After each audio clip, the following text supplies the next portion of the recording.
Aloha and good afternoon. Call to order the Committee on Higher Education for our informational briefing. It is 3:02 p.m. in conference room 229. Today is March 7th, 2024. We have a number of items on the agenda. It's pretty much review. We talked about some of this already in Ways and Means. Some of it we had follow-up answers come in the meantime, and we're following up also anticipation of the budget coming over to talk about some of the CIPs and see what it is exactly that the UH have in mind for some of these requests. So with that, I just want to say some housekeeping.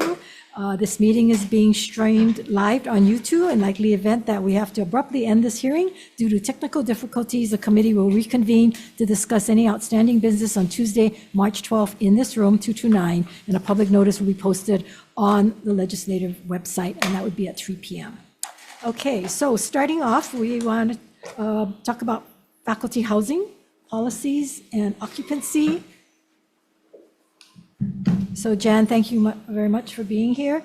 If you recall, back in 2019, there was an audit, right, of the faculty housing. Okay. And there were a number of issues raised in that audit, and I know that you folks addressed it for the most part. Yeah. And now, being it's 2024, we asked for information to follow up to see how much we're sticking with what was raised then, and notice that we have slipped on that quite a bit. So if you can address that and the comparisons, that would be helpful for us. Yes, thank you, Senator, for the opportunity to kind of clarify the information that we provided in response to your request.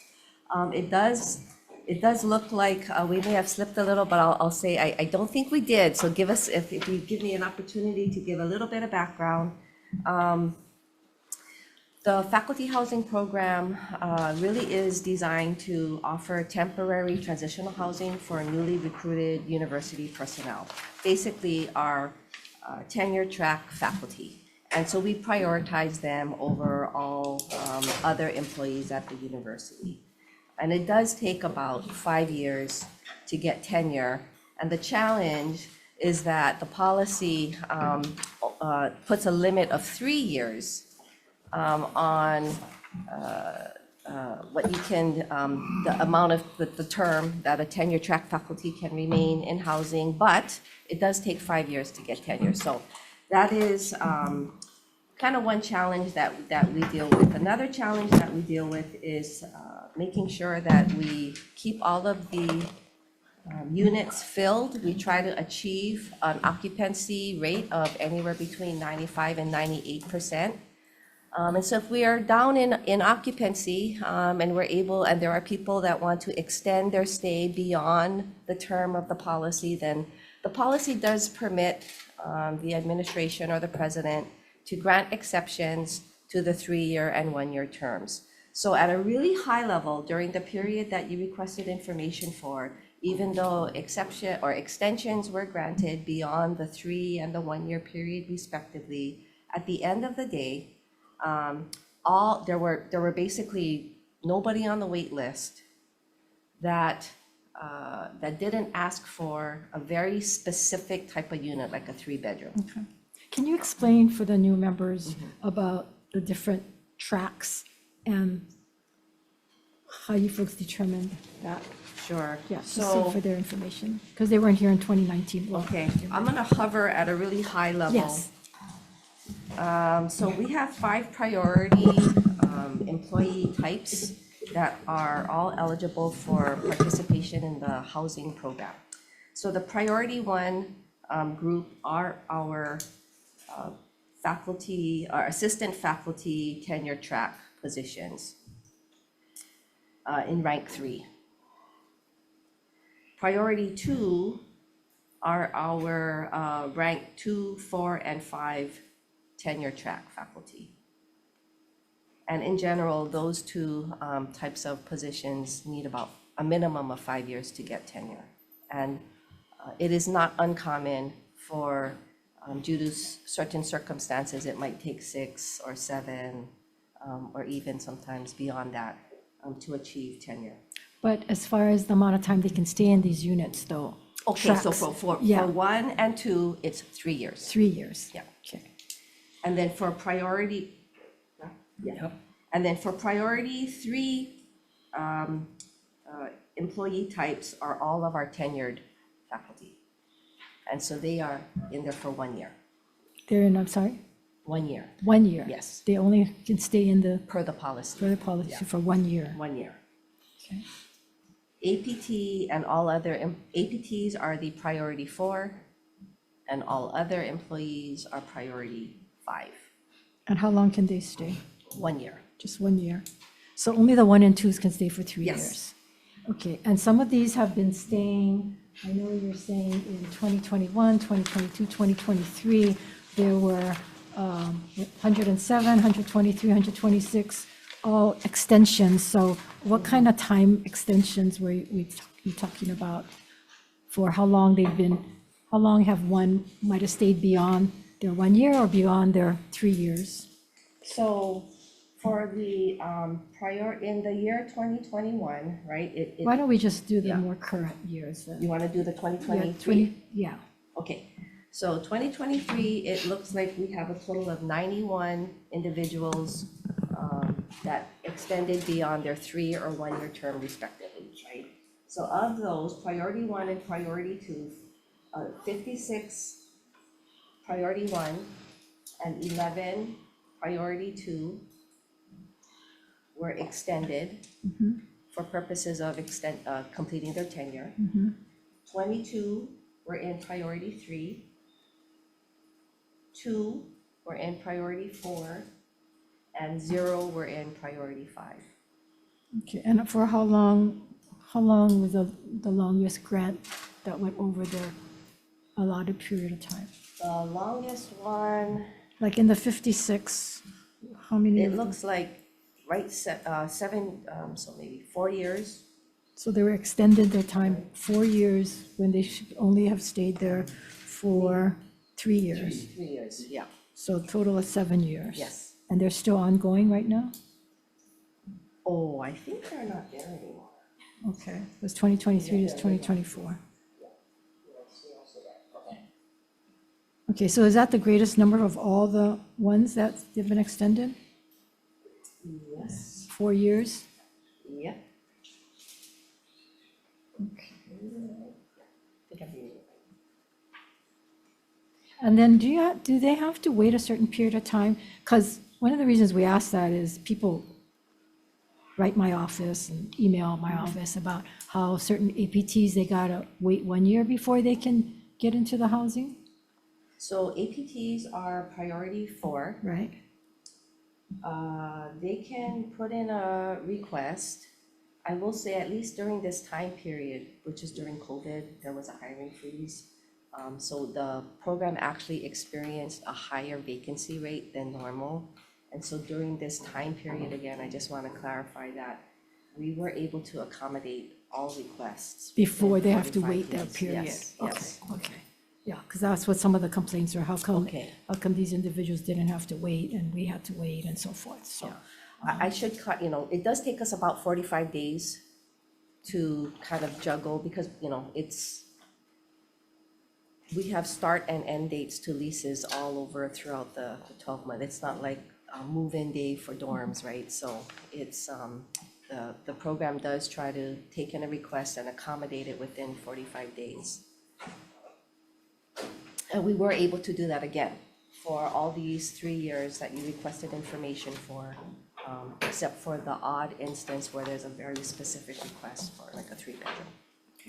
How does the rents compare? And I know you said it's difficult to compare as far as faculty and student housing and the kinds of subsidies that they're getting, because I'm hearing they're saying that the faculty housing is much nicer than the student housing, obviously, and that their rents are lower and so forth, and they make more money than the students or so forth. So how do you folks square that? Yeah, we have been discussing that internally. It's at first blush, it's not a one-to-one match, right? Because under the student housing program, you have RAs, there's over 100 RAs that are on the payroll that help with the programmatic or the student life or the resident life portion of living in student housing.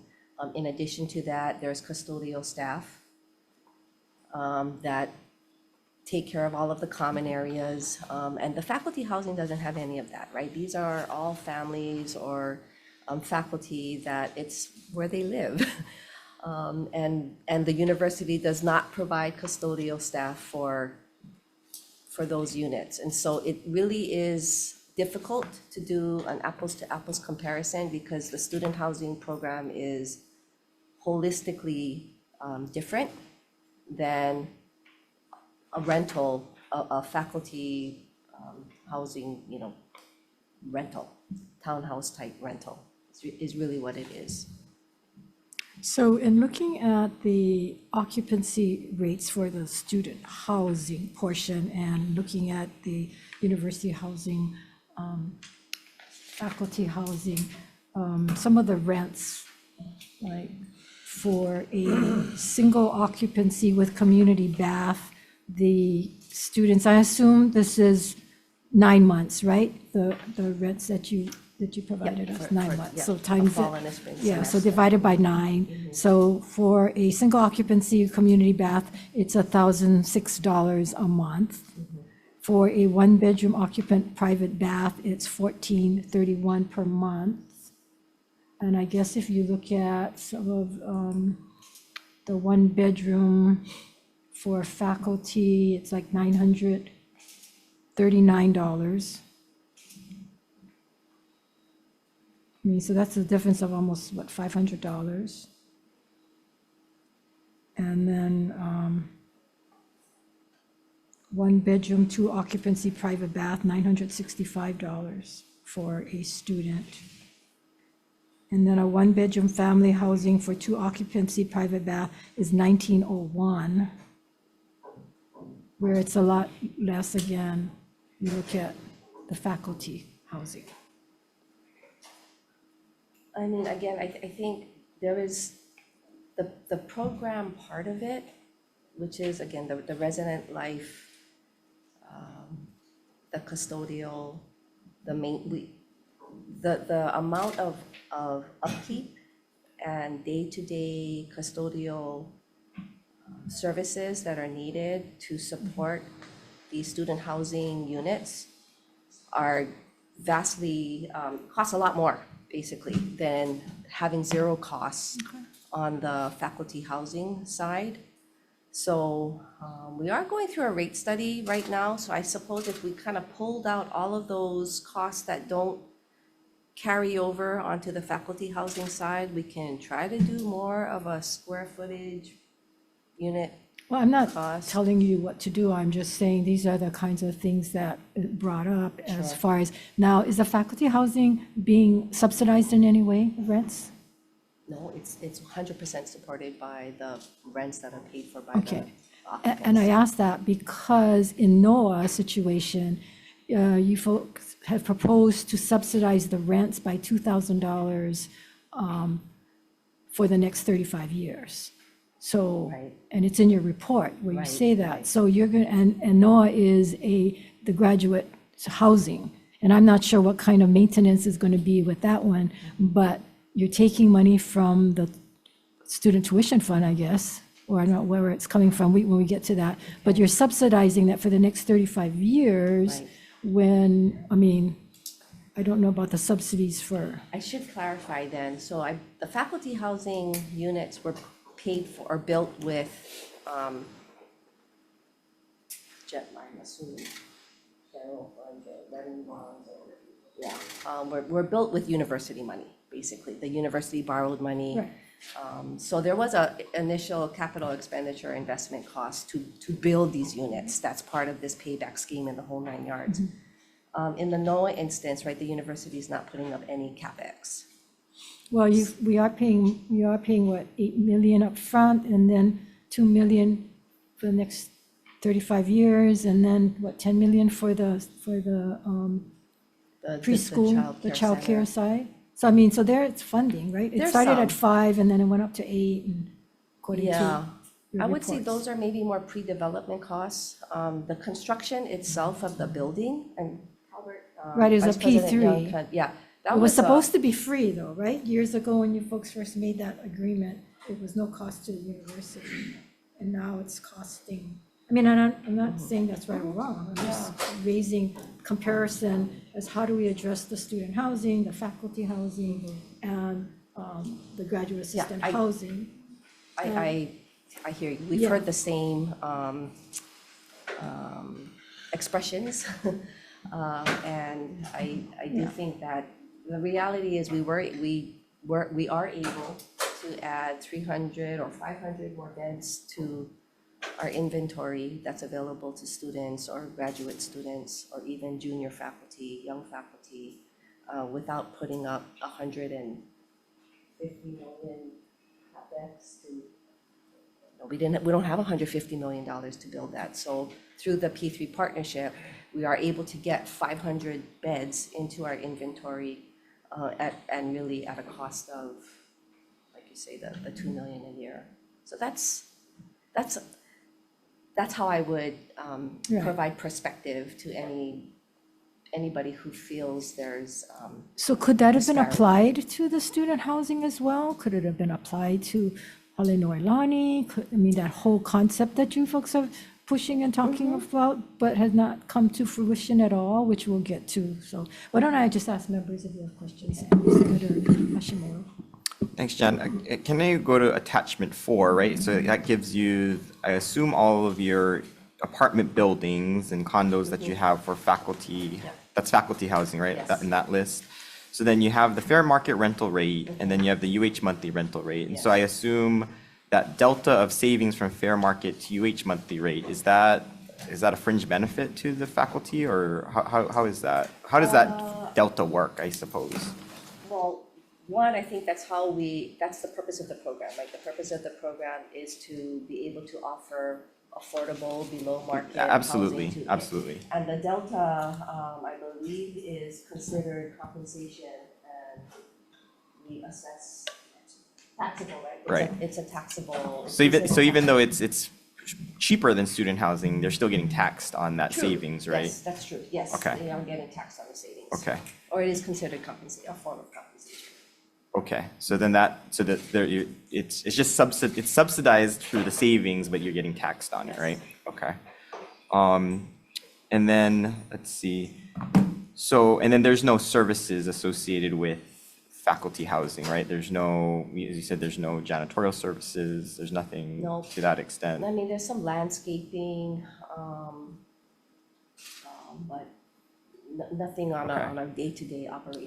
And then, but whatever you're charging, that's enough to do the Cover it. upkeep? Yes, And then is there enough for future, is there any, on R&R program. okay, so there is enough for, how much is your savings from the faculty housing program, like from a year to year? Do you expend most of it, or what is there any excess that's in that fund? There is a set aside that the program consciously puts into a reserve fund to pay for larger improvement projects. They are in the process of, or we are in the process of kicking off these as the units become vacant. We're coming through and we're doing pretty significant renovations. And that's what the R&R fund is primarily Okay, so for. it's basically just to cover renovations, though. Because what I'm trying to figure out is, we're trying an experiment with teacher housing, right? But I think when you take a look at the bigger picture, especially with the university, and I think this is a problem with student housing, is at some point you need to start building new, right? And so we need to start thinking about, okay, is there a delta built into how much we're collecting that we can start for the corpus of the next project? Yeah. So I don't know if that's baked into your planning, or we're just going to assume we're going to have to float the whole thing coming up, right? Because I think that's to me, that's in the big scheme of things, we need to start baking that in, right? And then the revolving funds need to be used for future construction, right? Instead of us, okay, we got to go back to the state and ask for more money. But at least if we keep saving more and more into that corpus, we have available monies to start new construction, right? Yes. Okay, but that's not really contemplated. That's not the vision. Yeah, and because it's just really to keep it as cheap as possible. Is that the kind of intent, just to keep it going? Yes. Okay, and then what is your sense of the demand of how much more faculty housing that is needed? Ooh. I don't know. Because it sounded like you exhausted the There's list, been a right? recent market study, so we Okay. have a sense for, there is a demand, and it's all based on pricing, right? It starts to, But your list has been, you Last said one, yes. exhausted, you pretty much don't have a wait list, right? for faculty current housing, now. yeah, during this time, yes. So right now, there's a zero. We're coming back up because there was a Okay. hiring freeze. So there was a hiring freeze, so we didn't have a lot of new junior faculty coming in, right? Getting on the tenure track, so they're beginning to come in now. So we are really in the midst of managing all of that. I'd like to hope we won't have a wait list. Right now, I think we're thinking we still won't have a wait list except for these, what I call the unicorn. They want very specific things. But there's definitely, I think, based on the market study the market study that we've done for the graduate student, the NOAA project, there is a desire for family style living, not these dorm type, Right. Okay, thank you, Chair. Do these faculty housing, like the plumbing, something goes wrong, you folks fix it out? Mhm. Electricity, so there are services in addition. Yeah, if there's a repair and there is a repair program. What about electricity costs, water costs? No electric, they don't pay the electric bills? No.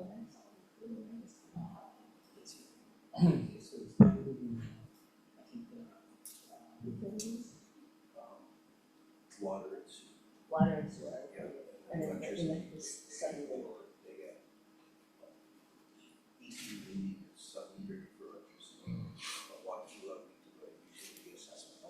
So electricity is recovered either through direct billing off of a sub-meter or some type of assessment. What do you mean recovered? You folks charge them in some way? Yes, Electricity. yes. But water and sewer is included in the cost of the rent, but electricity So is passed on. Is that included in, Student housing, no, in the fair market rental rate then? Is that reflected in what that is? for the, no,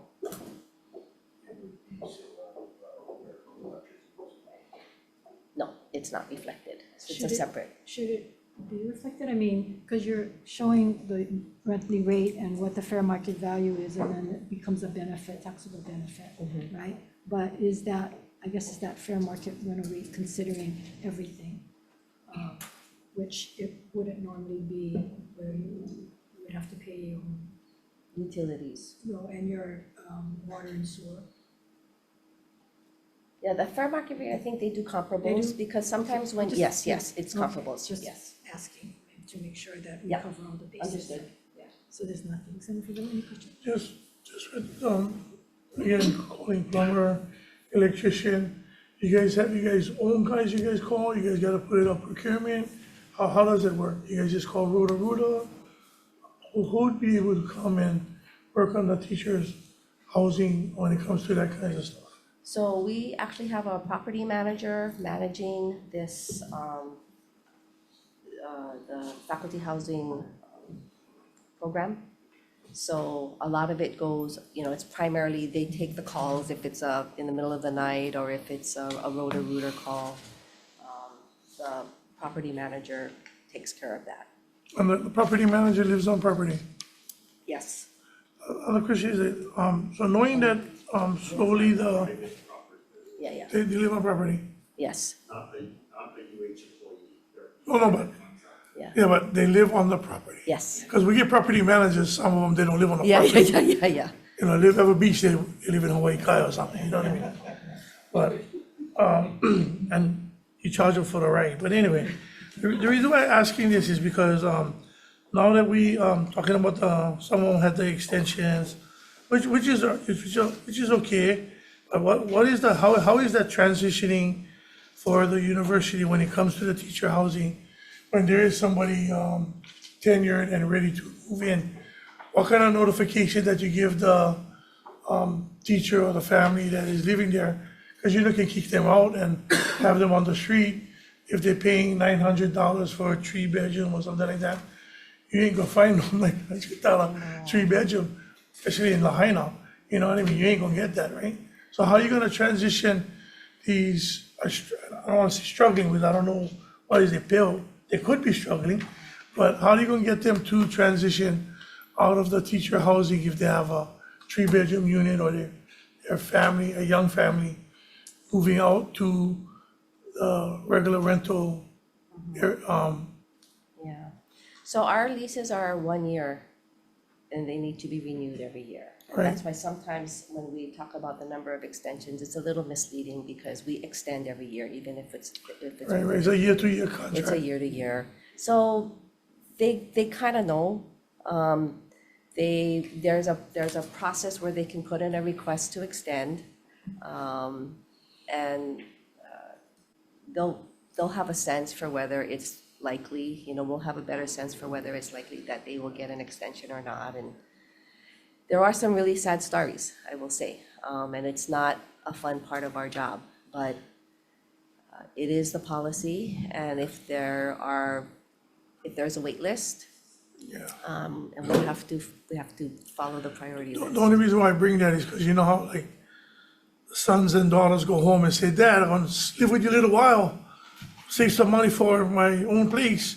40 years later, you get Kurt Fivella still with his dad. But you see what, well, not 40, but a little younger. But anyway, but you see what I'm saying, right? Because it is hard. And I understand you guys' policy. I just wanted to, the transition, if it is going to happen, that they're prepared, and how the university is helping them prepare to the next stage of there. Because, I mean, we can house them, and then, they know they got a year-to-year lease, but if they're not too prepared, if you get somebody on the wait list and they're not prepared, then we're going to cause them trauma or, stress Yes, for the move. yeah. So that's why I just wanted to know how the transition and how it's prepared. If they get somebody waiting, you can tell them, we get somebody. We cannot extend your contract. How long in advance do they have? 6 months, 3 months, 30 days, that kind of stuff. I don't know, I'd say on average maybe 60 days, 90 days before. No, go. So Kevin Ishida, Interim Vice President for Administration. During the time that residents do sign the lease, we do mention to them that there is a time limit for to stay at the residence.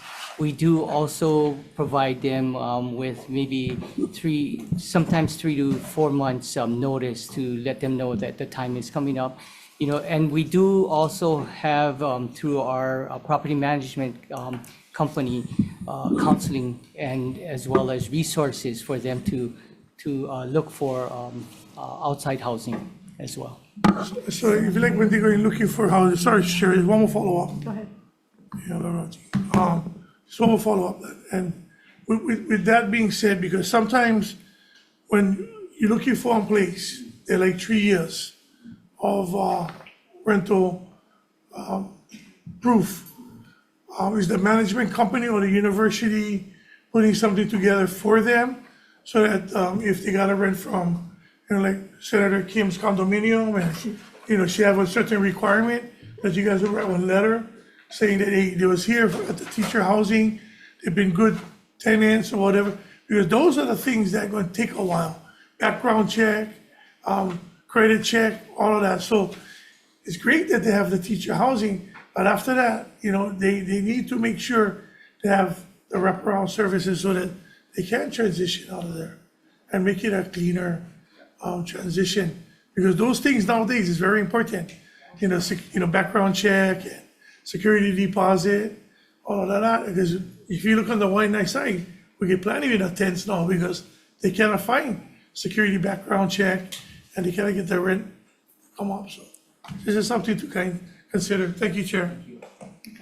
Just really quick before someone question would. So when you give them the notice and then you extend, is it always extending for 1 year only?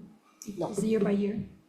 We can go up to, So we can go up to a year, but sometimes it could be anywhere from like maybe a couple weeks. Okay, but Yeah, basically so you it's would not- do a year Yeah, at the most. at the most, Okay, yes. that's good. That's good. Going back to attachment 3, in your tenant summary, so this is units, I would assume? Yes. Not people, right? Just units. Leases. So can you explain a little bit of the ebb and flow here? Because it looks like you're down to 91. Your 22 was the peak of 112. I don't know if you go out more. What's your max and what's your average, I suppose? So Like, we, and are any units vacant? so we have, we try to keep, roughly 230 leases active at all times, so that's our goal.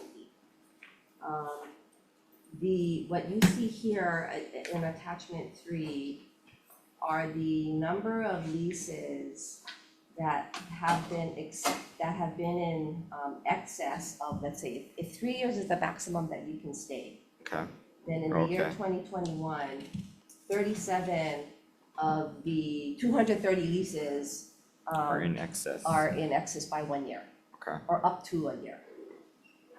So usually the first 2 years are really that's within the 5-year tenure track. We don't like to, we want to give our tenure track Right. faculty, yeah.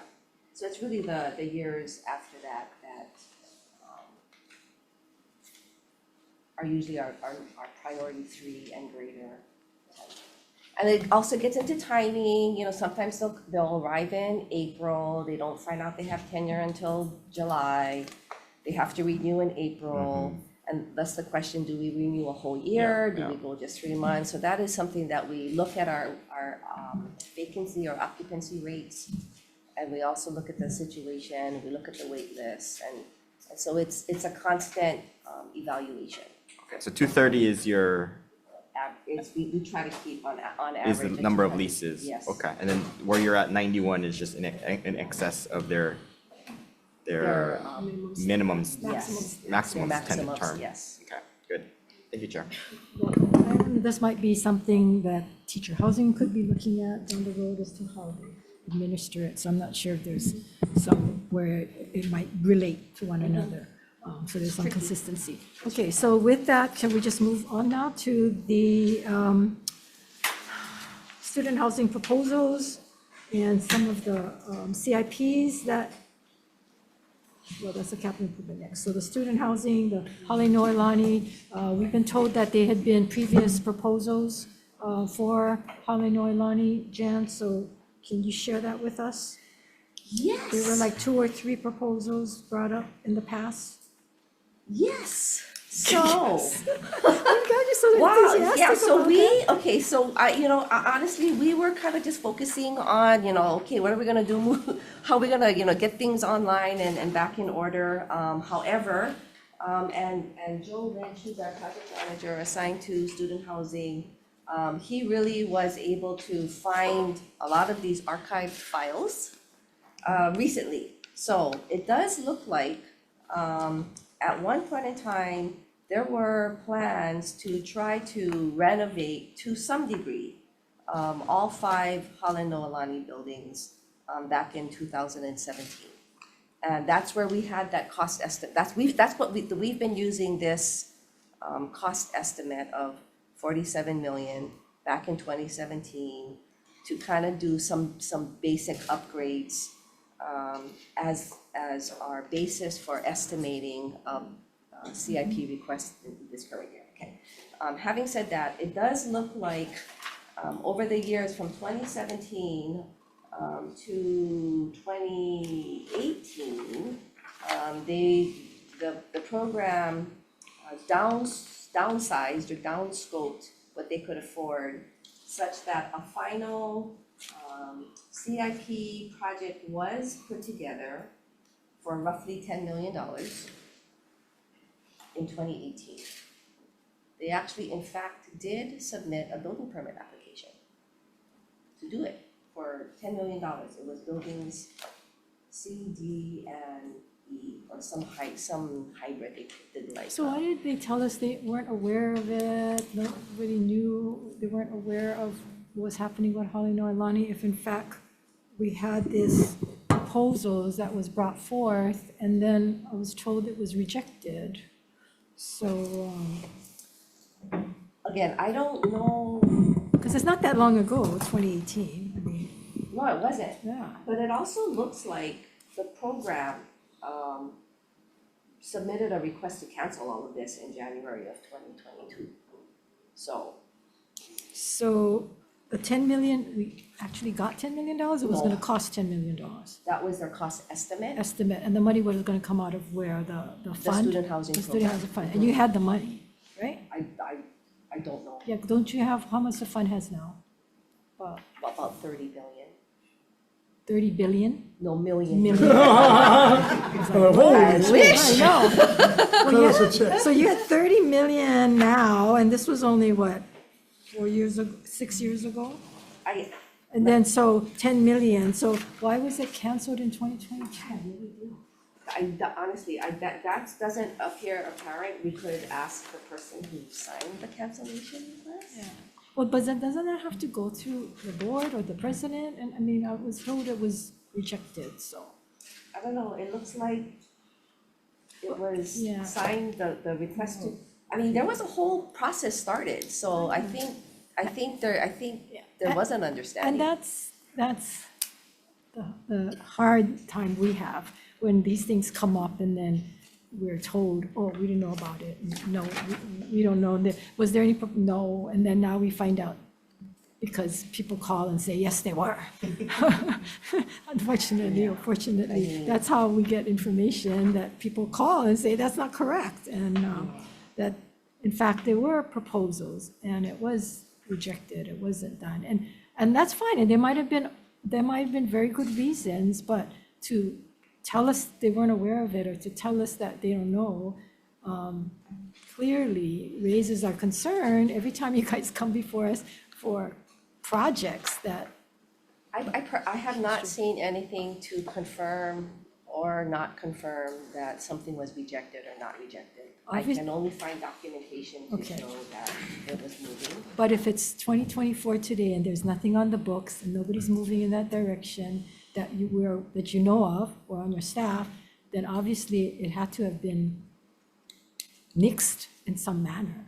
I mean, right? No, I I think. mean, Jen, common sense, if it's not going on, then is Well, it? no, it was nixed. The Yeah, question it was is who nixed. made that decision, right? I don't know. I Well, who makes the decision now? have a different takeaway. Who makes the decision now? It's a program, it's a campus decision, right? Okay, now, I'm not trying to place blame, we just want to know what the process is and who, because if we don't can identify that, then how can we fix it? Yes. I thought you took over. I mean, it is. So I will, it is my responsibility now to identify what the priorities are moving forward. We will put together, like a CIP request or a project. We have a laundry list of projects that we've identified that will improve the overall conditions across all 21 buildings that make up the student housing program. Because had we moved forward with this 10 million, I don't know where we'd be at. But I was told that there was a even more aggressive one prior to the 10 million, and that was nixed. And then this 10 million one was a result of the program keep trying to do something about Halinoilani and kept hitting against the brick wall. Yeah. Oh, thank you. I don't see, I found no documentation to support that. But we're still kind of digging through the files. So it may pop up. Okay, so when do you think you'll know so we can have this hearing again? I don't know, maybe. Get a mic man. Maybe I've been there for 30 years. previous proposal was the $47 million the assessment. Yes, we have that. So we started, that's where we started. And so then they realized, oh, we can't afford that. Then we have all these. Okay, can you come forward? So the 47 million, that kind of sounds like what I was told. 47 million started when? Back in 2016? Or 2017? 2017. It's 2017. There's a and then- assessment report completed. Okay, at and that then it time. was then moved down to a $10 million. Over the course of the year. Even though we probably had that money in the fund, because, I They don't think they had yeah, the they- 47 million. well, you have, how much you have now in the fund? About Million? 30. 30 million. Yeah. Okay, well, maybe it wouldn't have been that much at that time. And this is in 2024, you know what I mean? This is Right. back in 2017. But they said you canceled it in 2022, so, or something happened in 2022. But Jan, I'm just to be real honest, it doesn't give us confidence when there's these proposals and millions of dollars are being proposed. Yeah, granted, it wasn't spent, but in some situation, we're going to talk about Kaikanda Hall where money was spent and then that project, that proposal was nixed. But monies get spent and plans get done, but then it doesn't move forward. And if we don't have records of it and we don't have a history on it, it makes it's very difficult for us to have confidence of what you guys are representing to us. Yeah, When you well, come from monies, right? You I can mean, understand that, right? That's the student housing program. That's, I mean- I understand. To a large degree, I'm trying to figure it out myself. And I can't. Who oversees, disagree who oversees with the you. program? Who Now? oversees the program? Now? Well, I mean, if you can, I mean, I know you probably can't go in your crystal ball and look back, but who, $10 million, student, whatever, who was overseeing them back then? The program director? Well, whatever you just was saying. The student housing director program. at that time was Laurie Fruitani. Okay, so at that time, you guys had the $10 million at the time in the fund? Because you said they went all the way to the permitting, right? I'm assuming, well, there was a permit application. Application? Yes. For who? Yes. For the university or to the city DPP? City DPP. Okay, and that wasn't never processed? I don't know, we were gonna look into that. They submitted it in December of 2018. And so then it was going through the process, and if you look online, you can see the different departments that it was in, whether it got approved or not. And then on the Departments of main where, page, the it city says or the canceled. university? The DPP's website Okay. today, if you put in the permit application So it number. was going through the process, so did it fall out of And then it just DPP or did it fall out from the university? I think it falls out in both places, because the DPP, their site says canceled, the project So you shows have to canceled. cancel that. You have to cancel. And then UH has it canceled too, in the sense that And that was canceled when, 2022? 2022. Yeah. January 25th, 2022. Well, it's kind Signed by Laurie Fruitani. It, I don't know. So Kidani Yada. I mean, the proposals though that you're mentioning, so they had brought on Bryce Uehara Architects and their consultants. They do the assessment report. They have the What did cost that cost estimate. us? What did that assessment report cost us? Nothing is free, right? Right, that original contract value is I think, is it somewhere around, I'm gonna, yeah, 230? 230,000 for their original professional services contract. So we spent 230,000 for an assessment. Well, they were going to also create RFP bid documents for a design build project. And then when the 47 million comes in, so we see that later, 2 months later in February of 2018, that there's a contract modification where you can tell they're switching from let's make a design build project to a design bid build project. So they're now going to create a full set of construction documents and specifications that can be bid out at a future time. And so then that's where we start seeing, oh, well, they know that they don't have the money to pay for the full-blown 47 million. So how do we keep reducing scope? Plus you're also dealing with floodplain issue of mitigations there. So you go further and further down. So they know they can do $10 million. That's what the mod is to Bryce Uehara to make drawings and specs. And we can follow all that all the way through. To the Okay, so- point of that they're turning in, hey, we want to get a building permit. So let me just ask this basic question. Does this concern you guys at all, that you had a UH project going through all of this and all of a sudden something happens and nobody knows? Well, I would- Something, Yes, if these people were to be reporting to me, that would be a problem. well, but but they're they- reporting to somebody and ultimately the Board of Regents is responsible, the president is responsible, correct? I mean, and You know, those are the issues, and I bring that up because, of course, we get beat up in the media saying we want to control, when in fact, we don't want to control, but if you folks don't have the controls, and then you come in asking for funding. I can only speak for myself and what I'm able to, I can only You know, deliver the on what. disturbing part is, okay, so you guys' project was 40-something million, right?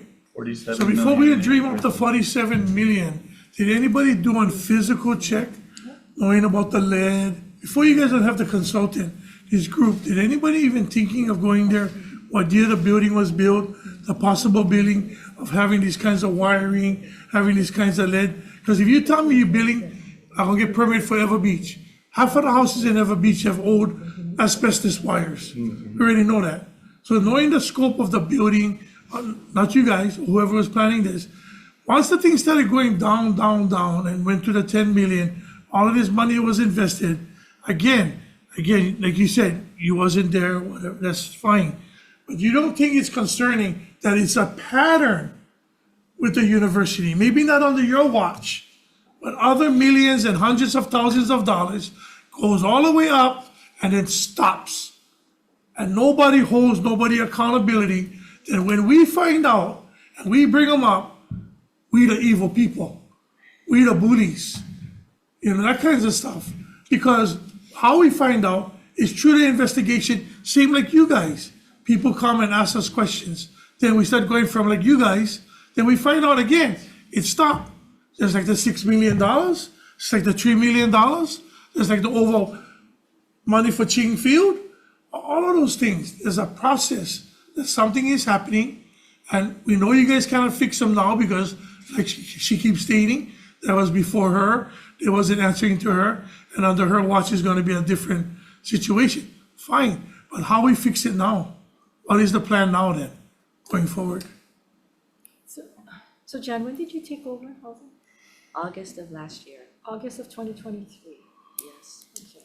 So I was told that one of the reasons why this didn't go through is because they wanted to wait for you to take over and have. I'm just telling you. Okay. Come forward. I'm not in any of those conversations, I have no. Right, person- that okay. the powers to be wanted to wait till you took over because this reorganization was talked about how long prior to you taking over? It was discussed, but the direction was for it to really not go that way, you know. For you to take over, Right, but then you did. So I'm saying that discussion was ongoing, and what I was told was that in the meantime, they put it on the back burner to wait till you to come and take over. Now, I'm not saying that you're responsible, I'm just saying that that's what is being told, which worries me that every time there's a reorganization, that projects get put on hold.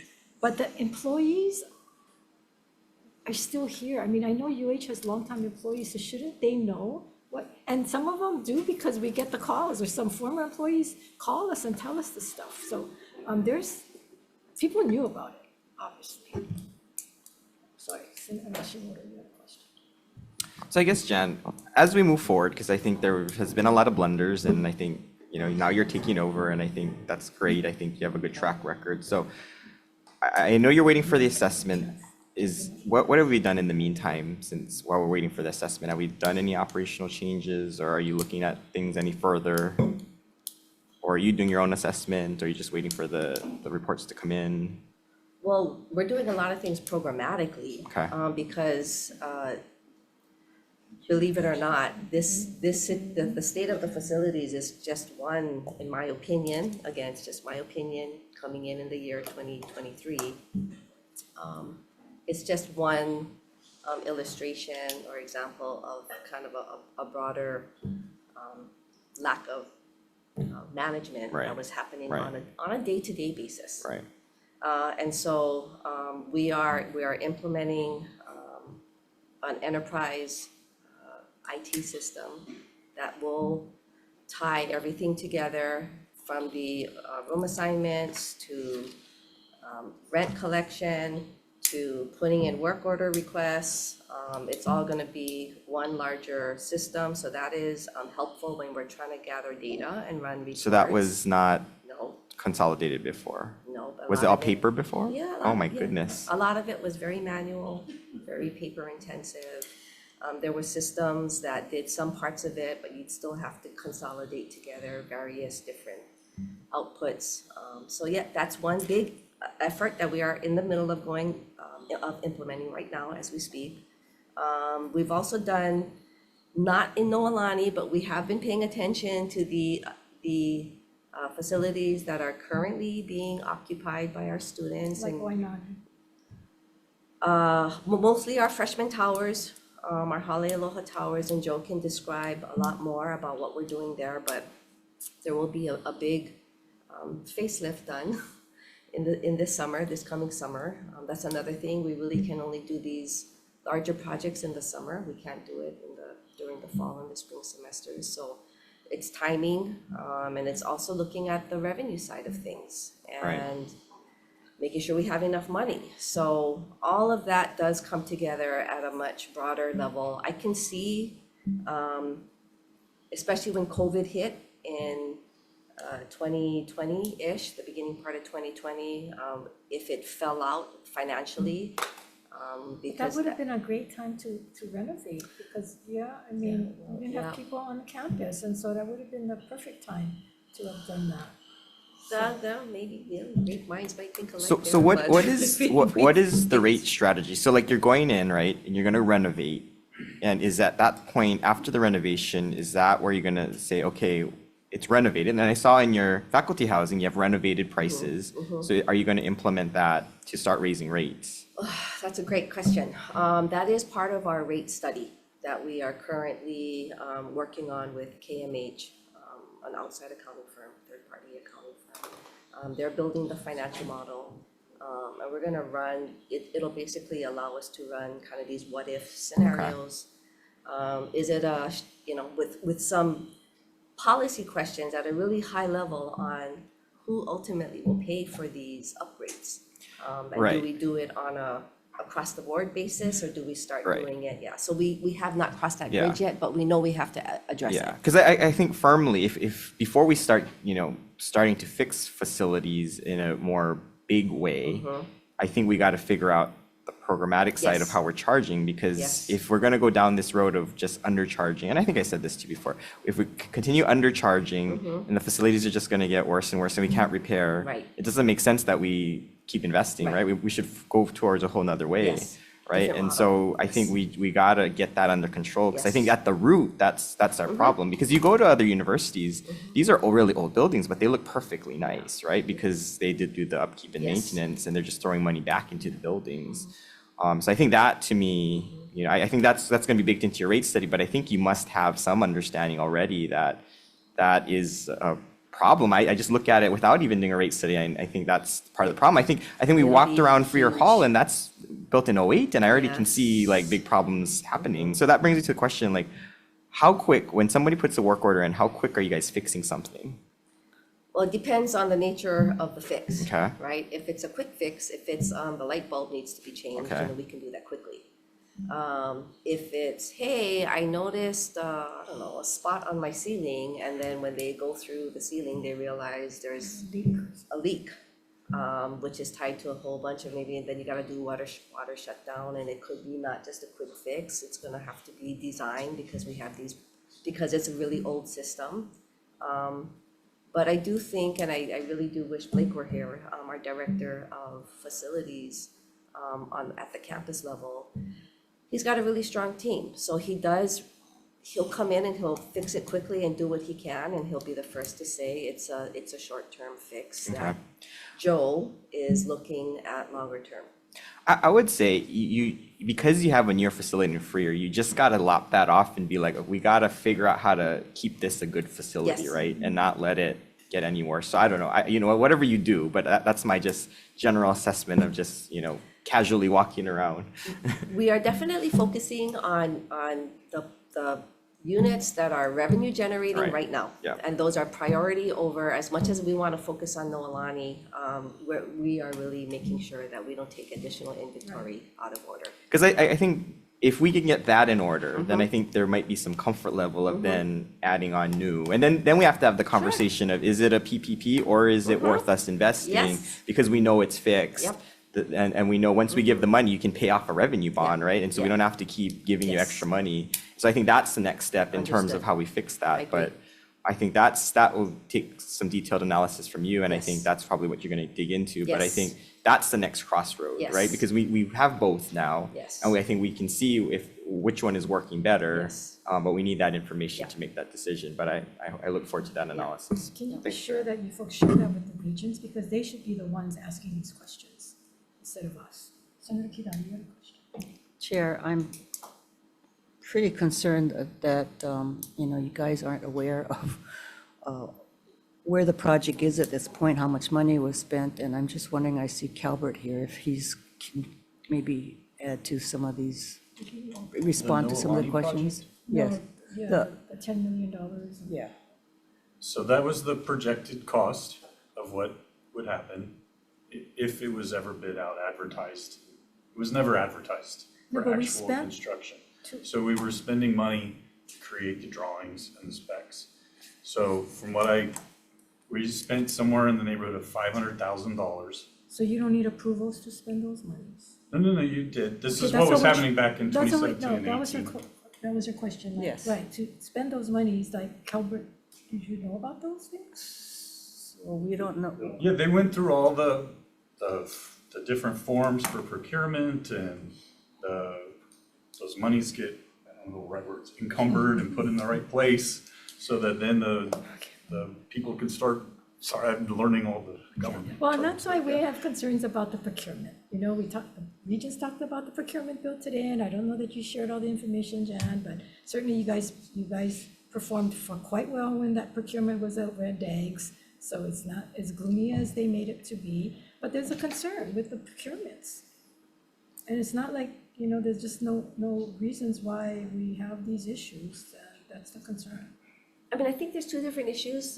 They followed the procurement process. This question around who knew or who didn't know is an internal governing Well, it's not so much who knew. organizational Yeah. question that, It's like somebody's got to be taking accountability and control over these projects and the funding, and it cannot just end after we spent money and then all of a sudden it comes up and we ask the questions and then it's like, we didn't know about it, again, right? I mean, I'm just saying. it's- I can only do what is within my. I'm just saying that's why we have concerns. Not because we want to control the university, not because we want to take over the presidential search, but because these are taxpayers' dollars or students' tuition dollars that are being expended and there's no accountability for it. And every time more money is asked for, there's concerns that, these kinds of things, it may happen again. So for Hale Wainani, which is the plumbing issue, right? Is that being addressed? Not right now. Okay, because you talked about, let's address those that are generating funds, which they're paying rents and they're living in those units, right? So wouldn't we want folks, so I guess we need a The plumbing alone priority. is a $40 million But there needs to be a estimate. priorities as to what you're going to be addressing first, second, third. We have a list of priorities that add up to We saw 170 that, million. yes. And if we had 170 million, then it would be really easy to do. Okay, what if you just had 50 If we only get 20 million? million, then obviously we can't do the $40 million plumbing, or we're gonna have to break it up and do, do we blow all 20 million on one building for half of their plumbing scope? Those are the questions that, yeah, we internally are gonna have to make difficult decisions, or the board, I guess, will But have to then, make shouldn't you these. be doing that before you even know how much you're gonna get to say, okay, if you only give us this amount, this is the project we're gonna work on first. If we only got X amount, then we're able to do project X, Y. If you give us this, then X, Y, and Z. We have the data. Yeah, So but I'm somebody, just if you saying could- that- if that's a- somebody said, Jan, you only have 50 million, I can tell you what we would spend the 50 million on. If Jan, you only have 10 million, I can tell you what we would spend the 10 million. Okay, can you submit that then to us, if, in that manner, if you got increments of $10 million? Yes, I believe Okay. we have, but we will, yes. Any other questions on this before we move on? UH Hilo dorms. Okay, so those pictures were sent to us about the concerns about the Hilo dorms, so can we get some report? Because I don't want Hilo to think we're only Manoa-centric, that we also are concerned with Okay. what's going on at the other campuses Okay. when they bring it to our attention. Okay. It's not under my area, but I will. Okay, so whoever's here from Hilo would like to, they're on Zoom? Oh, Okay. We have, let's see, I guess we have Chancellor Bonnie Owen, and Vice Chancellor Kalei Raposa, and Vice Chancellor for Student Affairs, Chris Holland. Yeah, Hello, yes, good afternoon. aloha. This is Kalei Raposa, Vice Chancellor for Administrative Affairs at UH-Hilo. And we have Chris Holland here, who's the Vice Chancellor for Student Affairs. Aloha. Would you folks like to address some of the concerns that was raised, brought up to us about the conditions of the Hilo dorms? Sure. So in the specific instances that were brought up, we have identified some water plumbing issues in a couple of our buildings that we currently have a contractor out here working on. Students who were impacted were offered a chance to relocate to other rooms. Some did not have to because their kitchen sink was only impacted, not necessarily other areas. And so some chose to stay in their room because they didn't want to break up who they were living with. And so we hope to have that done within, the next couple weeks here. And with that, we have a list of projects that we have earmarked our reserve funding for to work around. I believe you may have that, but if not, we're more than happy to provide some of that. Okay, so as far as the cost and the timing, I don't know the cost of because they're still working on it, but the timing should be within the next 2 weeks. 2 weeks for you to start work. No, the work is being done right now as we speak. Okay. Members, any questions? I was trying to locate those fair photos that was sent to us during the confirmation, so. It was in 2 buildings, 2 of our Haleakena buildings. Oh, these are the ones. Okay, so.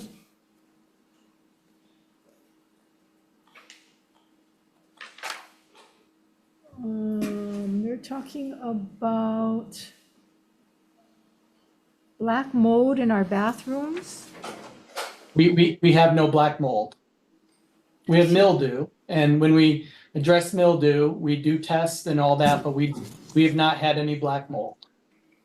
It says here, within my 4 semesters living on campus as well as this very moment, students are being consistently displaced and move around the dorms due to plumbing, electricity issues. In the middle of semesters, we're having to pack our things and move due to flooding and power outages.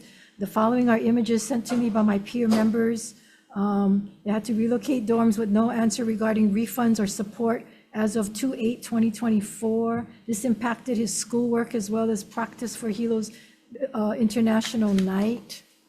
We in the same building that I mentioned, we had a power outage due to a transformer that went down. We had to have a conduit built out to a neighboring transformer due to the fact that the parts needed to replace the transformer were coming from the mainland. We were told that's a 2-year replacement project. But that building does have power now, and the students who were displaced were offered opportunities to move to other assignments. And then the water issues had been, maybe here in a room or there in a room, but we've identified a larger plumbing issue that is the work I was talking about that's being done right now. Okay. Do you folks communicate this with your students and the residents? I mean, We do. We do.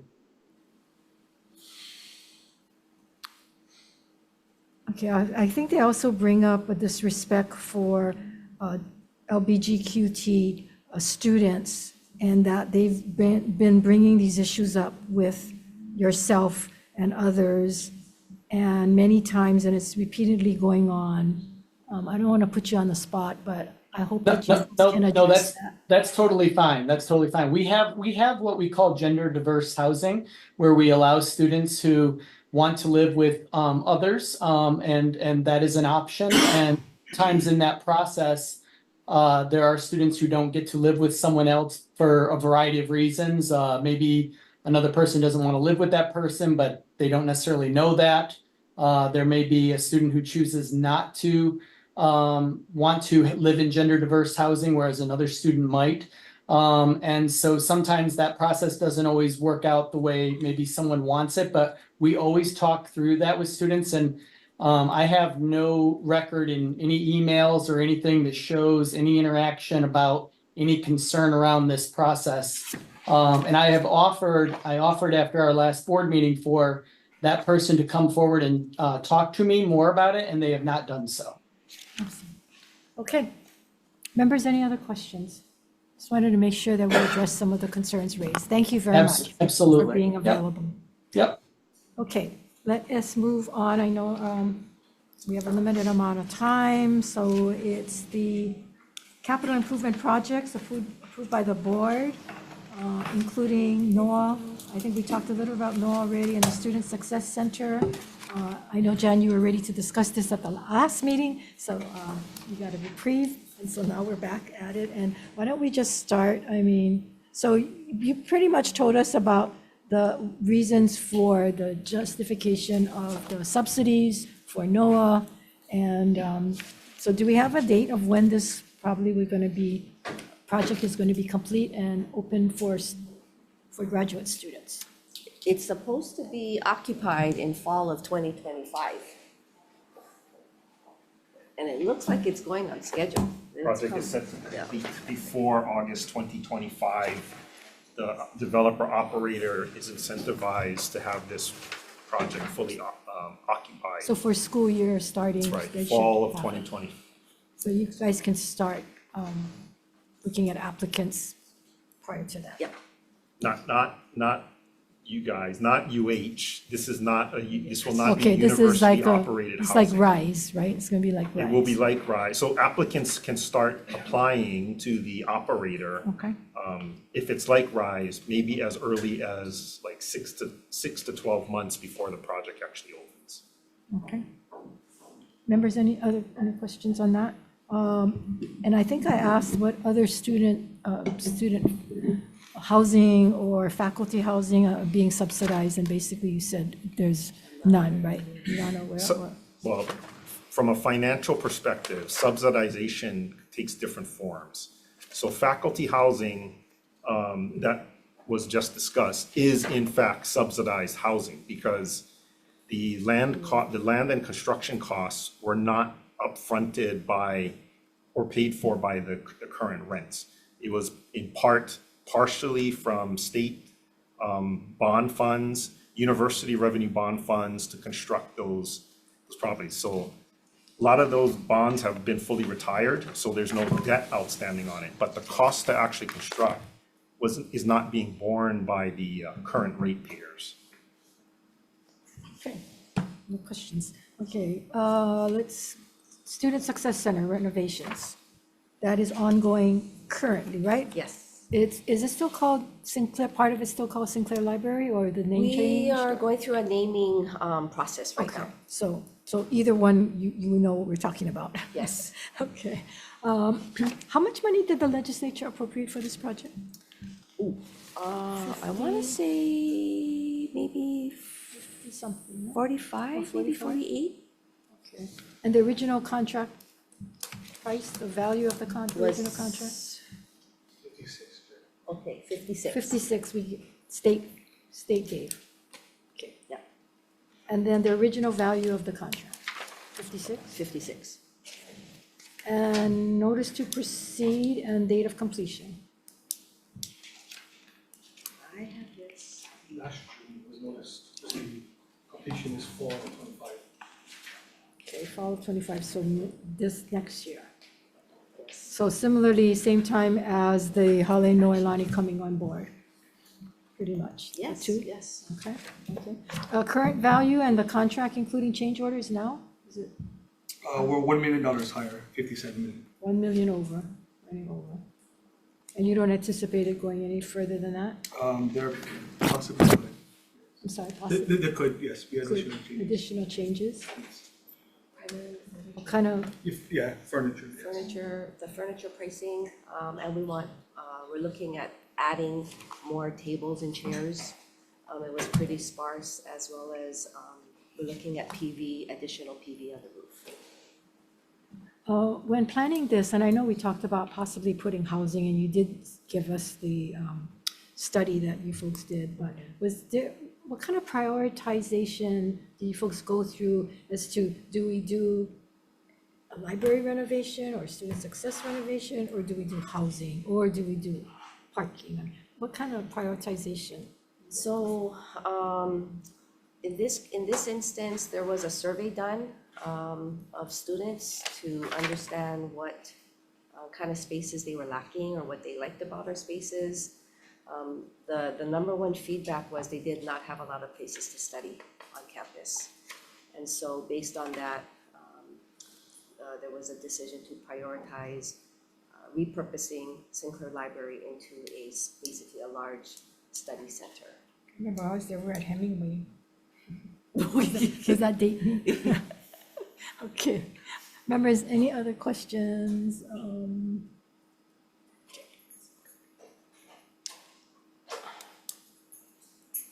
Okay, so let's move, the parking, there's that parking funding that you folks put in your priorities, right?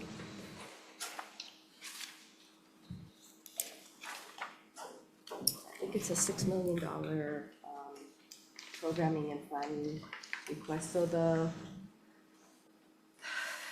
we have about, the current parking structure, the lower campus parking structure has about 2,500 parking stalls.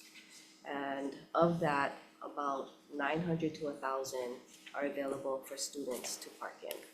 So we do have a need for additional parking on the campus. We've identified a location on the upper campus that could support another parking structure, ideally anywhere between 1,500 to 1,500 stalls. The goal there would be to take all of the upper campus parking that's kind of sparse throughout, put it all in one parking structure, as well as add to the inventory and increase overall available stalls for students in the lower campus parking structure. So my understanding is the current parking structure, there's a lot of problems. And there was originally a $30 million project to fix it all, and somehow it got down to only 10 million of repairs and Band-Aids. And concerns that was raised to me was that you want to move forward on this new when you're not even fixing the old. And what is the priority as far as why do we need so many more extra stalls? And why is that priority higher than some of the other needs? Well, the parking is a problem. I mean, I think that is one area that we have wait lists for, is for parking permits for students. With regards to the state of the structure, we took care of the immediate health and safety issues with the parking structure by issuing roughly $10 million in revenue bonds. It was all done during COVID. And so we were able to get the project done quickly, but with COVID and classes all being online, we actually could not afford to go out and borrow more than $10 million. So we are actually reevaluating what we can afford in terms of additional improvements to the lower campus parking structure. But at the end of it, it still doesn't increase the number of stalls. There is still a demand for additional stalls on campus. You've always had that problem, right? Yeah. Because enrollment hasn't changed greatly. Enrollment's gone, well, I mean, it's ebbed and flowed over the years, but I think for Manoa at least, it's on an upswing. Well, you know, you guys went from a high of 20+ thousand in 204, 205, 206, 207, all the way until 2013. Then it started dropping. 2014 went to 19, 2015 to 18, 2017 to 17,000, 2020 to 18, and now back to 19. So the parking has pretty much been there. So it seems like the increase of parking stalls, Yeah, I mean, I'm a graduate of Manoa, I had to suffer through not having parking all the way through. So on the one hand, we can take that position. On the other hand, it is a request that has been made by students to but it's have not just more. for students, right? You're still talking about employees and It's- faculty, it- right? It's to support Right. pretty much everybody. So not just students. Yes. What proportion would be for students? Right now, about 1,000 of the 2,500 stalls there, yeah, so 40%? So 40% would go to students, the rest would go 35 to back 40, to yeah. the faculty. I mean, Okay, there's 19,000 students, right, and there's 6,000 faculty.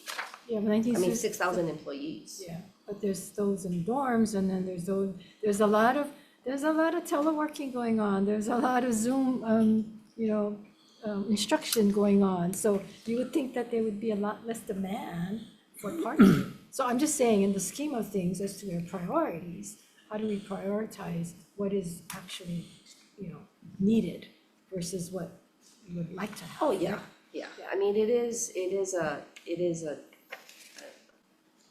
it's not a health and safety issue. Okay. Yes, so So Hashimoto. Jan, where is the parking revenues going anyway right now? To the parking department. Okay, so it's like a own special fund. fund, yeah. So how come you can't build your parking garage then, if you have all this revenue coming in?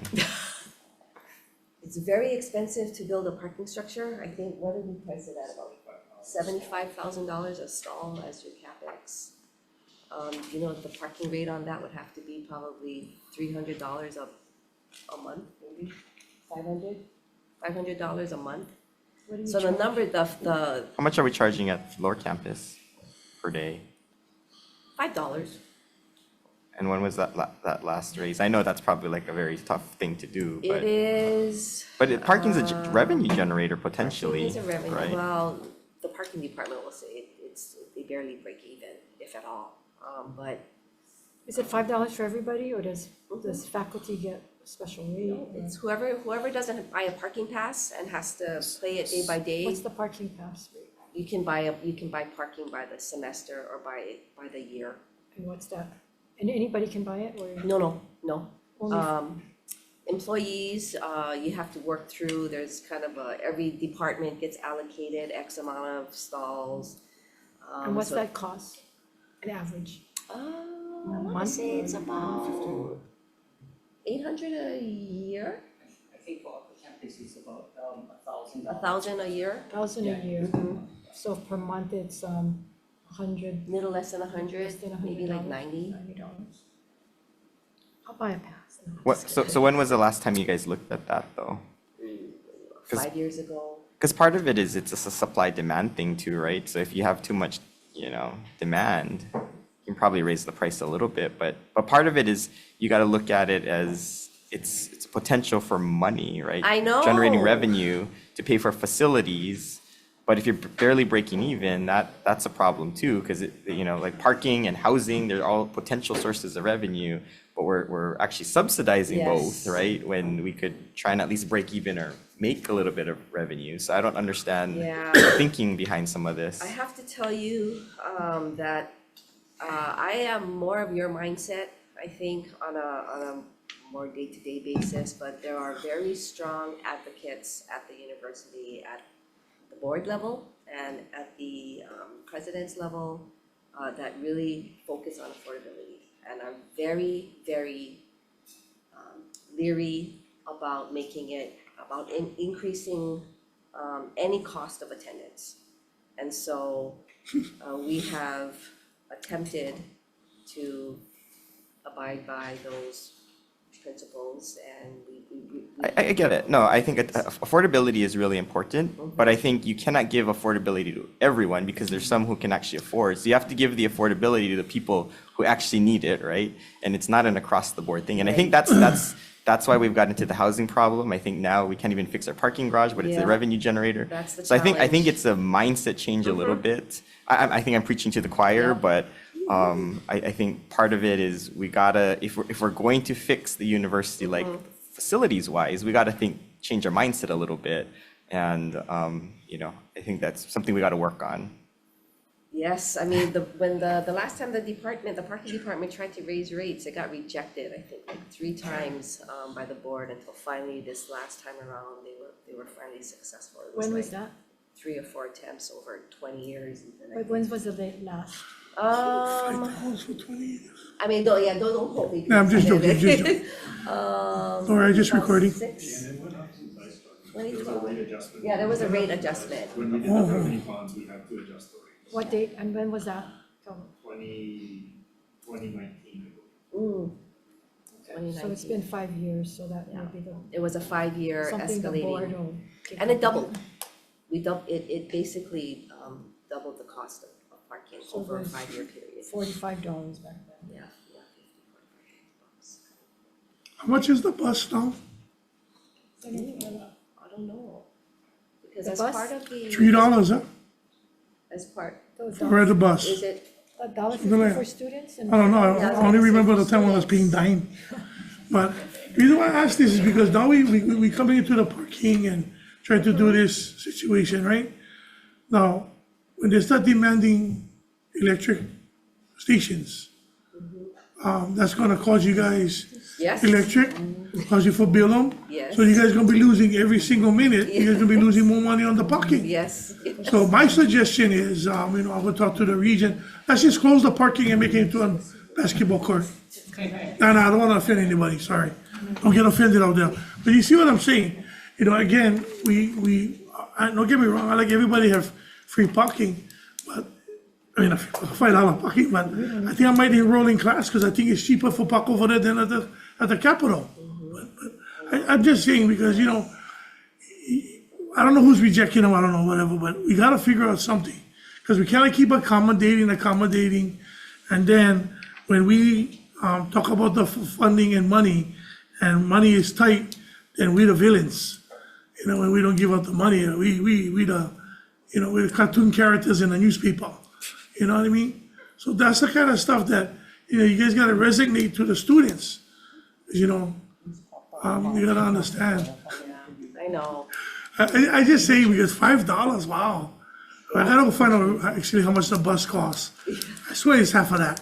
Gotta be about $250 by now. Oh, I'm You know what sure, I I mean? think. How much is the rail pass? I think it's. Nah, that's it. Okay, shall we move on? Anything, Is it $3?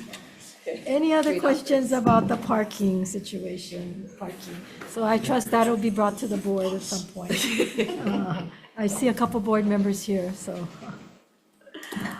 Facilities, unused and vacant facilities and leased facilities. So I know you sent in a report to us with a list of facilities that been Yes. unused. I think, did you get copies of that? Percentages. Now, this doesn't include areas in which, because we're doing a lot of telework, like at West Oahu, there's a lot of telework. I think every time we've gone there, there's a lot of empty rooms. And it might be assigned, but might not be in use. So is that taken into consideration, or these are just unassigned? I think for the most part, it's not assigned. I'd like to believe if it's not used, then it's not assigned. But every campus manages its own space. So the ones that are 100%, is there because they're closed down, like Lincoln Hall Annex? So you didn't, They're all portables. you didn't note to us which ones were actually, Oh, sorry. or you might have in the dialogue mentioned it. Because it's kind of misleading, I said, oh, wow, we have all the space available. But when I saw Noelani on that, I thought, okay, maybe these are all ones that are out of commission for some reason. Yes. Right? 100% ones, yes. Yes, okay, then we have these others that are there. Members, any questions on that? I'm gonna couple that with the list that we're paying rents for, that we're renting. So that's the rental list. I guess it's attachment A of table 14. Or you. Okay, so there's a couple cool things that stood out for me when I went through this list.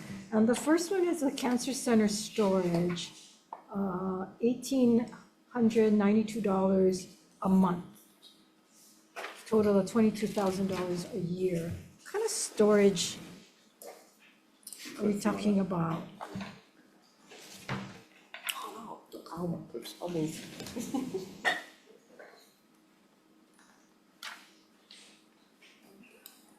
And why aren't you able to accommodate that in whatever space you have, or in any of these vacant spaces? Cliff Martin, I'm the Associate Director for Administration at the Cancer Center.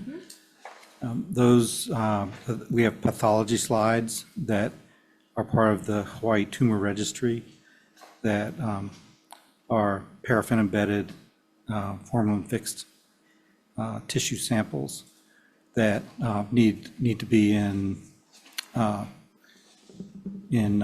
air-conditioned space.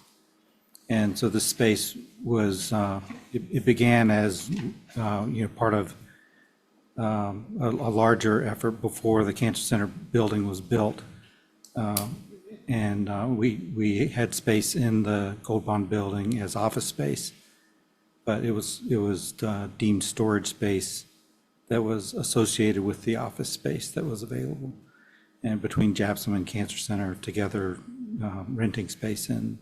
So Yeah. there's no space So that- in two of your buildings in Japson and Cancer Center, as well as your new space coming up.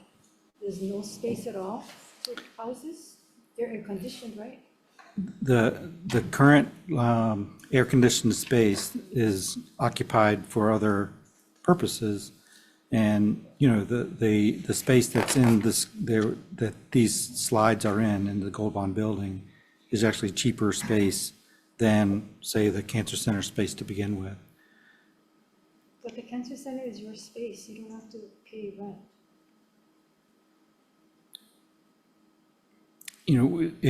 One option could be that you build an air-conditioned space within the shell space is probably what you're thinking, that, there's vacant space in the Cancer Center that's completely shell. There's no air conditioning in those spaces, so we'd have to upfit that area in order to. So there's how big a space you need for this?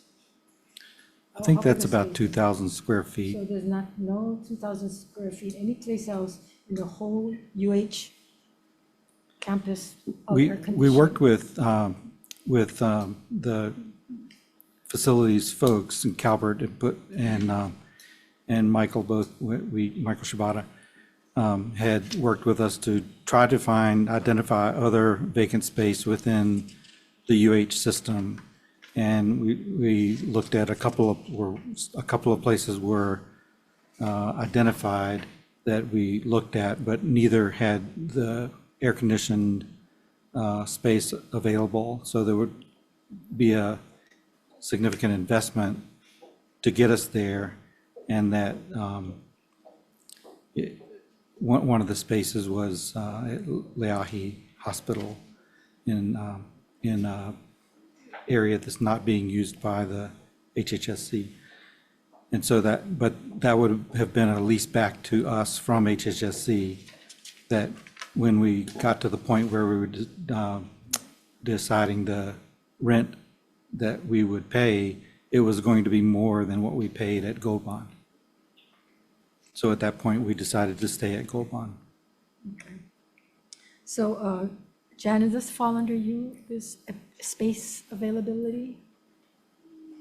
Well, the campus, yes, The there's a committee that manages space. Okay, can we have them look at where there might be spaces that we can accommodate all these rentals because I'm gonna go over a number of areas where we're spending over $1 million in rents I understand there's a lot of space at UH West Oahu, so much that they're leasing it to Dream House, which is a preschool that I have serious concerns about mixing preschool children with teenagers and adults. Doug?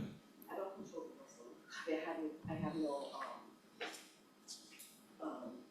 It's still part of the UH system. You guys don't ask if there's available space there? There is an issue on the regular access to the space. So if it's at West Oahu, which, it'd be great if there was space, there would be a significant drive out there to access It'd be this. cheaper than paying the rent that you're paying now. How often do you have to do that? Once a month? It's a Once day? daily thing that they go back and forth.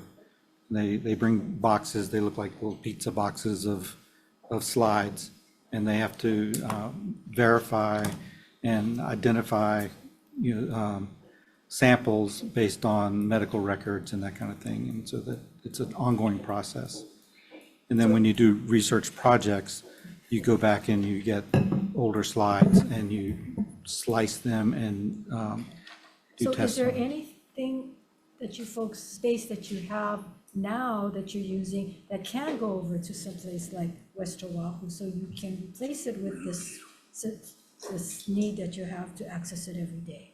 Right? So you may be having storage of something else within your cancer center now that you don't need to access every day. It doesn't have to be available, and you can swap it. You folks looked at that? We obviously would like to utilize the space as efficiently as possible, and we think we're doing that. One of the things that we do, we have document storage, that we have to keep procurement records for a number of years based on the source of funds.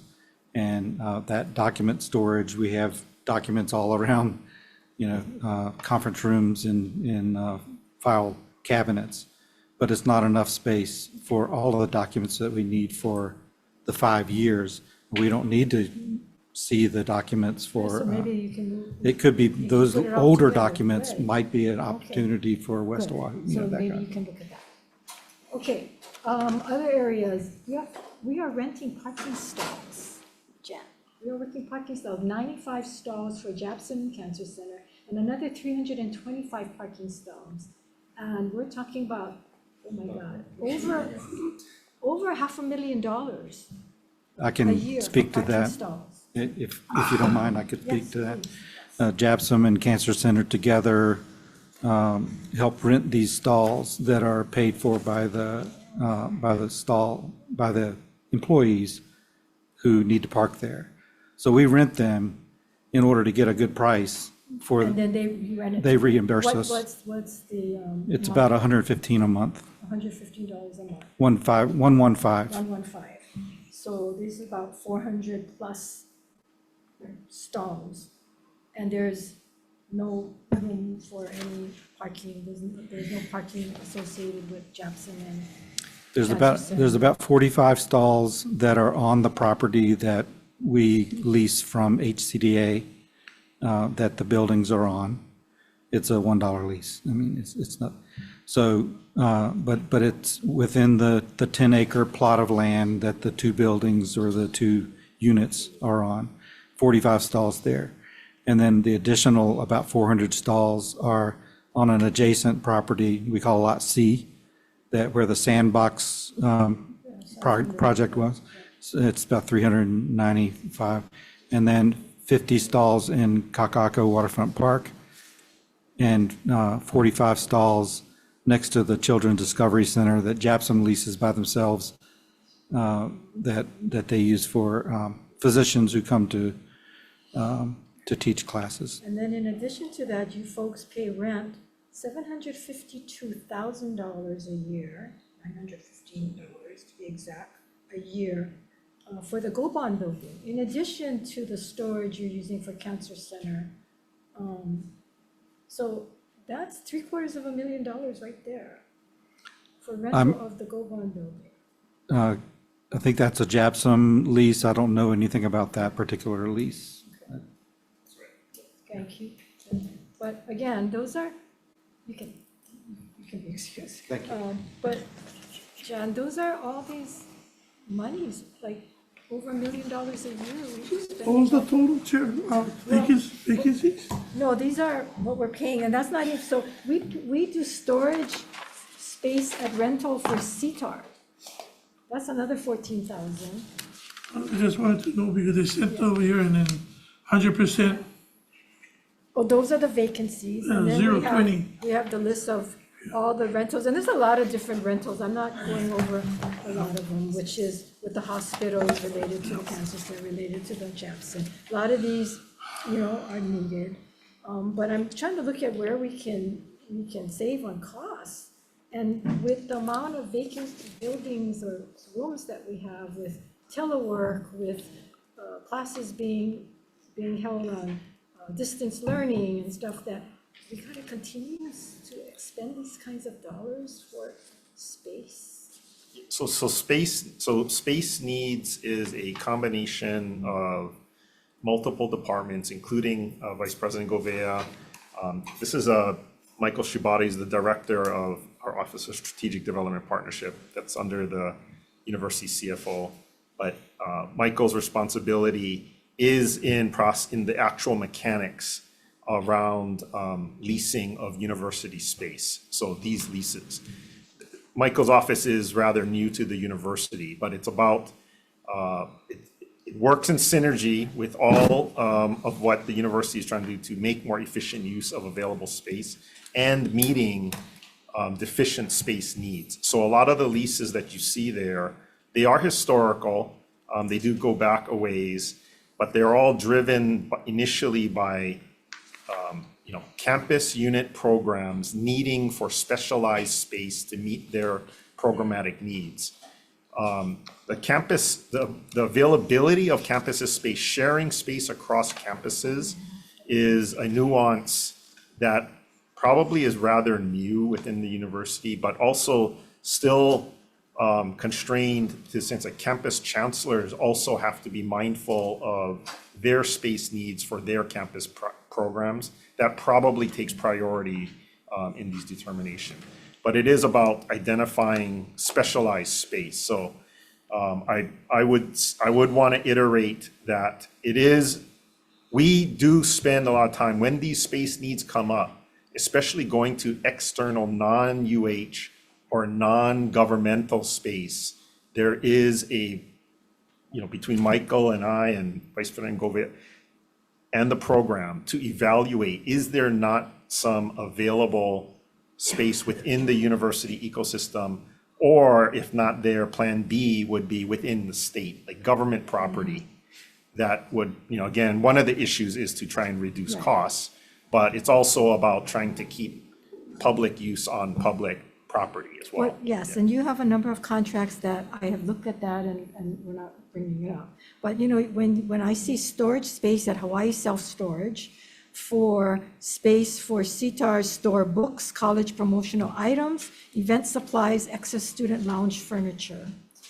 And then another, and that's $14,000 a year, or $761.78 per month times 12. And then another rental storage space at Hawai'i Self-Storage, again for CTAR, to accommodate workshop materials and prepare in advance for their summer and Saturday STEM programs. And that's $406,000 a month, you times that. So I'm just saying that I can't imagine we renting from Hawai'i Self-Storage that there's no place on the whole UH campuses that we don't have storage space for these promotional and supplies events. I mean, how specialized is that? Well, in that one, the thing, so I don't know which specific one that is, but, issues that come to mind is this is probably one of those spaces like for even our personal storage, you're not going to access it daily, right? You're probably going to leave it there and it's the place to put your infrequently used Right. space. And So, if it didn't cost the taxpayers or your students money, I mean, that'd be great. Yeah, but taking up that space on the university campus, the decision is probably, what available space can be taken out of service in that nature.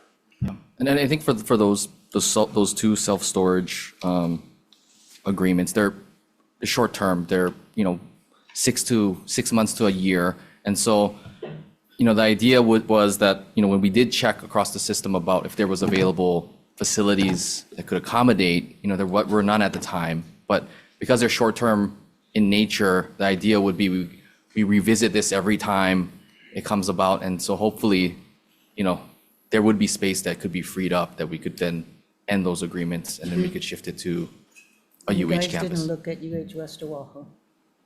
I think for those, we kind of centered more around town, the proximity, so like You said it's Kapiolani. infrequent, so what does infrequent mean Well, to get to the storage? I don't know how frequently they need to go, whether it's daily, like Cancer Center, or if it's weekly. But shouldn't you be finding out so you guys can try to minimize the amount of monies that are being spent on rents? Yeah. And you have acres and acres of land and buildings and stuff going on. And we can check with UH West Oahu. Well, we hope you check all the campuses. Yeah.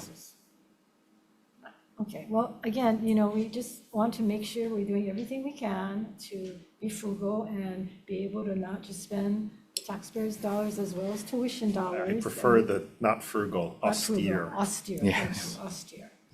Stand corrected. So I'd like to, revisit this at some point next year and see where we're at and how good we're able to do that. Okay, any other questions on that? I know we're running out of time, let's move on. Faculty classifications. Where is it? Yeah, faculty classifications. So really quick, just where are we at faculty classifications? I understand it is going to take effect August. If I'm incorrect, let me know. And then my question is, do we still hire S and R faculty during this academic year before this thing takes place? So yes, because we needed a hard deadline because there were already all sorts of recruitments under process this past academic year, including some that had been authorized by the legislature for example, S faculty. So the way we are looking at it is a prospective after August 1st that we will only hire under the new classification system. Right now, we're meeting every other week to also go through all the implementation components. So how do we transition? What will be the processes for faculty who may want to transition to the new classification, as well as developing all the documents? Of course, we still have to go through the impact bargaining with UPA over this for the contract. I certainly can understand anything that's been in the process, but my understanding is, calls I've gotten is that people are rushing to do it so they can get grandfathered in. So if it hasn't been in the process and I'm just thinking it's just ingenuous in the sense that people are rushing so that they can get in under the gun. And I don't think that was the intent of that period. Right, we can make sure as we talk through the process that is, if that's a concern, we'll be trying to make sure that we're watching that. Okay, members, any questions on that? Okay, thank you. I guess University Foundation, RCUH policy on social club benefits. Good afternoon. Good afternoon. Lenny Govea. I get two for the price of one here, right? John Han, UH Foundation CFO. Okay, I think RCUH, yours is so much more Yeah, narrow. it's pretty much a done deal because the revolving accounts have been returned, reverted back to UH. And we only found one person. We went back 10 years, and that's been transferred over to Foundation now. Okay. Just concerned that that kind of issue with any kind of revolving funds don't get missed. So somehow Yeah, got so missed, now right? it won't happen again. Okay, Yeah. then you're off the hook Yeah. right now. All right. Thank you. Okay. Foundation. So what is the policy? Because you folks are still ongoing paying for these social clubs. Yeah, correct? the policy is really limited to, I believe, let's see here, about 4 people that currently have a social club memberships to conduct their meetings with But how is it determined that it was that 4 individuals and not different people or anyone else? What's the policy? The policy is where the president of the university would have to make would have to approve based on the role of the academic and to see, how much interaction with the community is needed and to be helpful in what they do, engaging with our community and business leaders.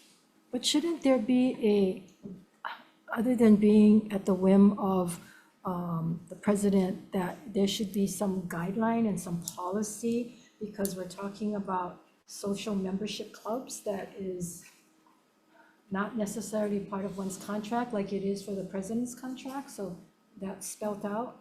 But when it comes to who gets to have the special treatment and get paid for, it raises a lot of concerns within the faculty themselves as well as with the public. Yeah, no, I agree with you, Senator.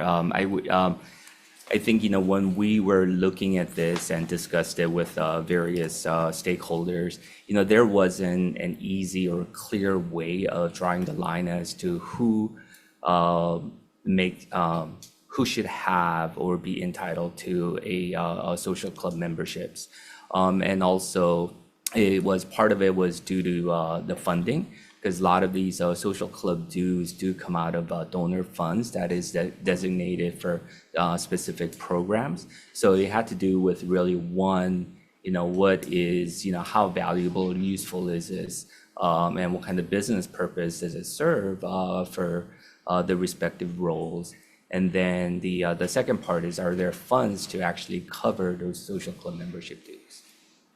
So like the provost right now, and it's $515 a month, right? Yes. So times 12, correct? Yes. And does that include the initiation fee? Was there an initiation fee paid? No, we couldn't find that in our But record. somebody pays for an initiation, is paid for an initiation fee, right? Because you can't get into these clubs without an initiation fee.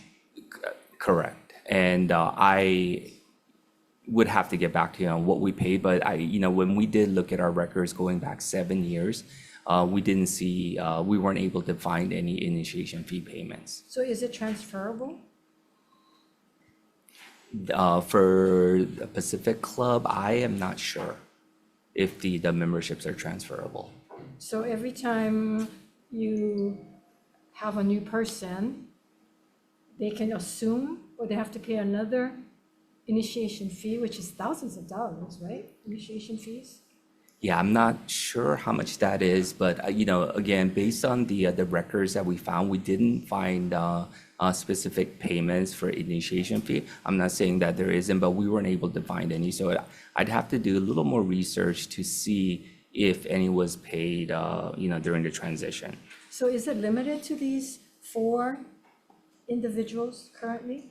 Yes, currently the 4 individuals I have listed have Pacific Club membership. So is it the intent to not renew them if they leave, or put in new people? Again, and is this considered a taxable benefit? It is considered a taxable you do- benefit. That changed in 2017. I highly suggest, and maybe the regents would take this up, just to determine how appropriate this is, 1, and 2, whether or not there needs to be some policy on this. So, because certainly there are certain deans that maybe should be on this list over somebody else. I mean, how do you decide that, right? I mean, it leads to a lot of questions. Yeah. Social membership clubs. Understood. Okay, and then there is one that has a halal housing allowance? I believe so, and that is for the Scheidler Dean. And the reason on that is? That is, I believe it may be part of an employment contract, but foundation is not privy to the details. And so what we do is we do get an invoice from the university related to various different fringe benefits that are paid, but we don't have the details as to what that is. And it is processed through UH payroll. So the question that was posed to me was that the state funds foundation a tune of $3 million, Yes. right? And so is this $3 million it's somehow being utilized for some of these club memberships or being used to pay your rents when you move over to Atherton, or, I mean, because you commingle all the funds, right? So technically, correct. we could say that the money's coming out of, unless it's directed donor specific, it's So- coming out of the state funds Yeah. to some degree. Yeah, so for the specific to the membership dues, it is coming directly from, and those are not commingled. It does come out of designated funds that we have available for that specific use for the membership payments. So it does not come out of the $3 million. But it doesn't come directly from a particular donor. It's a fund from the number of donors that you've allocated. Is that Yes, correct? yes. So we have about 7,000 accounts at the foundation. These are essentially donor accounts, and it is restricted as to how the funds can be expended. And then we do track those. And when we do get payment requests, check requests to pay certain expenses, we see which account is being charged to, and we review the restrictions to make sure that it's in line with the purpose of how the donors intended those funds to be used. So those memberships come out of those funds that are Donor not funds. restricted. I guess they wouldn't know it being used for membership clubs right? It's possible that these donors don't know that it's being used for that purpose. That's possible, Right? yes. Wow. So every time you come in and ask us for more funding, it's like, well, then why aren't you using those funds for some of your? I mean, we haven't had that specific questions, but, we are transparent about the donor funds. And when we do talk to our donors, we do share about the impact and various different things that, how the donations are making an impact to their program. And there is some discretion that needs to be exercised, absolutely. So what is the total amount of your yearly expenditure for club memberships? I don't have that number with me, but based on the 6,000 per employee, and then so probably in the tune of 20,000 a year on the dues itself. Okay, members, any further questions? So the people over here under the current clubs, 1,600 President Laza, 2 clubs. So that is all donor money, what are you saying? Paying for these clubs for them to attend, or are they paying their own? How does that work? Because, you're running one university. Yeah. You belong to 2 clubs. Who's paying for the 1,600 for these 2 clubs? It is paid out of donor funds. I think his is The in a donor, contract. The yeah. president's one's in a contract. It's in a contract. Yeah, when they agree for the president, his is in his contract. It's the others that aren't, the 4, which totals up to about $28,000. Just subtract that to their contract, we paying them. Yeah, so that usually to entice to get a president to come here, you get housing, you get club dues, so you can entertain Sure. them. But it's the others that there's really no policy surrounding it. which- Before we used to just give them one pineapple and they wanted to come here. Oh, yeah. Take it, Chair. Okay, anything else, members? Not, okay, thank you. I think we are running quickly out of time. Update on the clinical trials construction, quickly. Clinical trials construction, are we on time? Yes. And we're gonna be completed by when? So the first phase of it is actually completed, Okay. a couple months ahead of schedule. Yay. Yes, yay. Okay, then what? But the Cancer Center received additional funding, 6.5 6.5, million, right? to add back in what we had to take out when we didn't have enough money. Okay, we don't have time to really go into details. So we're gonna process a change order to restore that original scope, and that's what we're in the process of doing right now. Okay, which so is the now $6.5 phase million 2. we just got is in addition to the $6.5 Yes. million that was gotten before that? Yes. So for the total of The So state 13 million 6, was the first. first, the Yeah. 13, then we got 146, which brought it up to 18 or so, 19, then you got another 6. Yep. No, Another No, you don't. 6.5? no, that's the second 6.5. No, Yes. Oh, more than 6.5. no. Yes, it's 6.5, Yes, but it's it's not new. another 6.5. Dan, this is, We got Sorry. 6.5, the state gave 6.5. Yes. And then they That went in was and the got. 13. Yeah, and then we got another 6.5. Yes. But we didn't get another 6.5. No, no, Okay, correct, okay. sorry. Yeah. I didn't think so, I was thinking, whoa, then we would have built the whole. Yeah, thing that no, we're no, no, supposed to yeah, build. no. Okay.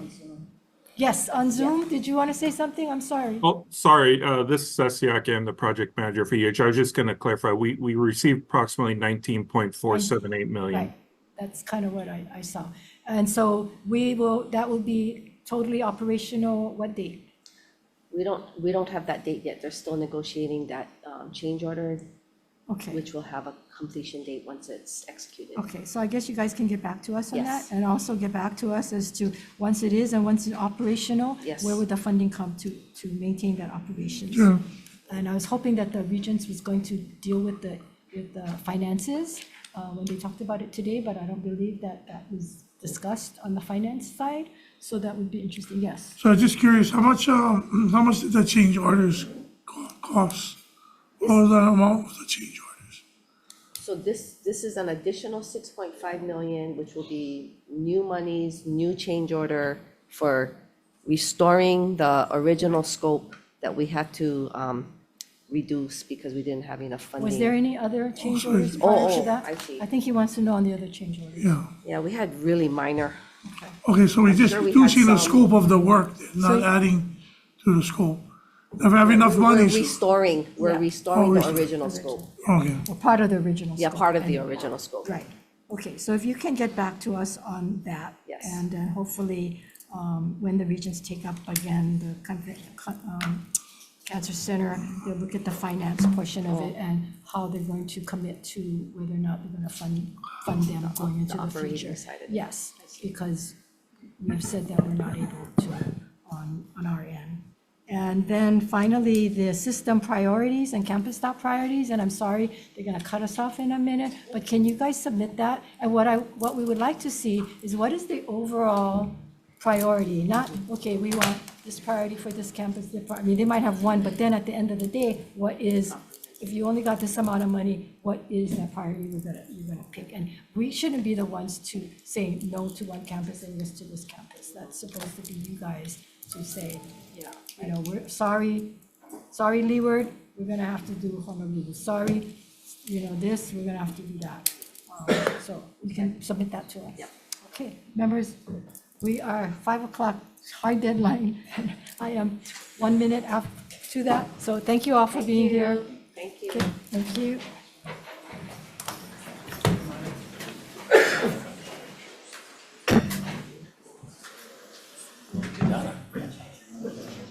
Oh, we have to adjourn. We are adjourned.